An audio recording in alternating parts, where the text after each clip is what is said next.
Hello all, and moving right along, we are now going to consider Hegel fully and leaving where we went with abstracting out 19th century process philosophy, which could be a good starting point, I suppose.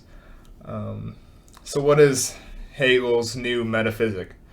It's a sort of monism, if you will. It's from what's considered the absolute. And what does it really look to accomplish, I suppose, is really that it's the unfolding and process of freedom out of the absolute image. And what really Hegel really moves away from other metaphysicians at the time before him. He's moving away from the sort of static order and Newtonian science, obviously, that was prior, um, towards the sort of meandering process and interaction of something like chemistry, for example, in scientific development. Um, this is why when he goes at logical syllogism and the sort of static principles, yeah, they are truthful, of course, but they're really trivial because reality itself is always in becoming if you are a finite being of the absolute. Um, and so identity is a sort of ideal of high categories of thought, this sort of abstract ideal of knowing what God is. And so the more concrete out of the sort of direct awareness, if you will, is more towards the fuller image of absolute and being a sort of free spirit, as he would have put it. And this kind of ties into how he looks at history, of course, because history for Hegel, of course, on the individual level, um, it's integral to consider all of the relationships prior towards your own being, if you will, the sort of ancestry, if you will. Um, Everyone's story obviously has its own particulars that came before them to make where they are and where they stand historically. Um, as opposed to just a sort of proposition, if you will, of just mere existence. There's a sort of essence to that existence, and of course you can clearly see that um, Hegel, when he talks about things like the individual and the absolute and culture and a society, he links them all together, of course, when he writes about these things, because uh, if we can solve the self and that sort of macro tradition, going back through the pre-Socratics and Homer, and the ordered unity. This is why, for Hegel, of course, he parts ways with Kant in the subjectivity of categories of thought. That's why Hegel calls them categories of reality. The fact that we're able to abstract, in a sort of accurate way, from a direct apprehension of something, then it wouldn't be very useful if it wasn't as close as it could possibly be towards the categories of reality itself, of thought. And this is why when you look at Aristotle, of course, he thought the same with the categories of reality in his sort of realism, and sort of containing the pieces of an ordered structure. And when you look at the city state or the republic, for example, in Greek thought.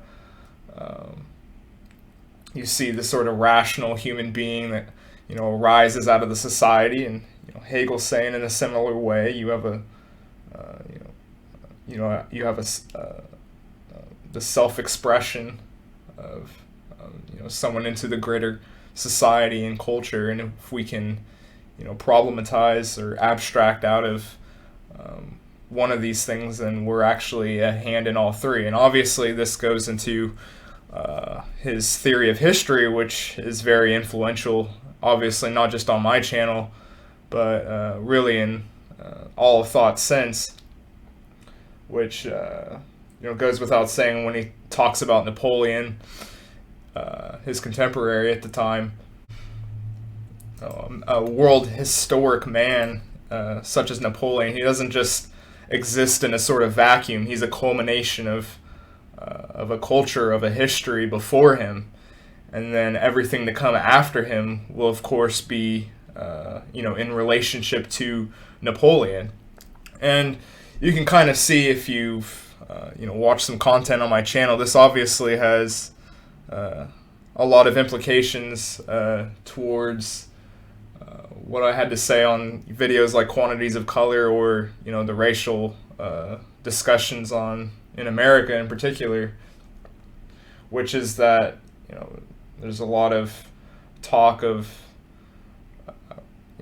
historical repression and injustice, but it's important to consider that we can't really just scrape off of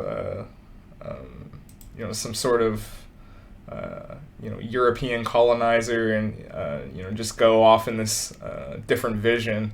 The idea that you can just pull away from that is just pretty silly, honestly.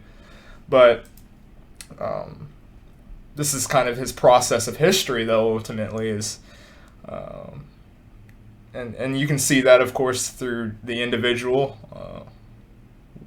When your parents chose to have you, what if they chose a different partner?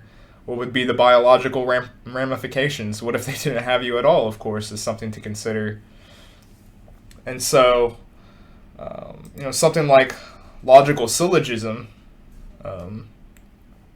as he was, trying to address, it's the abstract of process, of its, the fact that it is a sort of process itself, and our sort of abstracts out of that is what Hegel is after. It's not about just trying to prove something.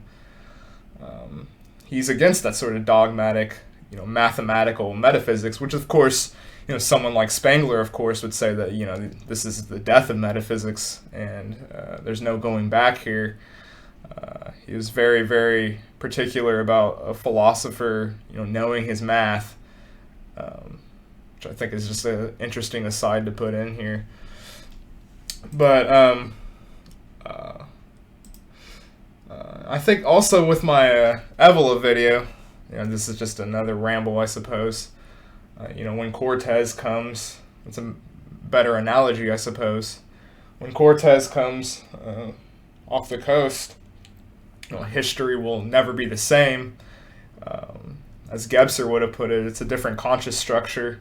It's not, level with the animal as the Aztecs were. They came riding in on horses. You can't escape that. You're never going to go back from that after. And that's something to consider that I've always thought of when it comes to Hegel, for sure. And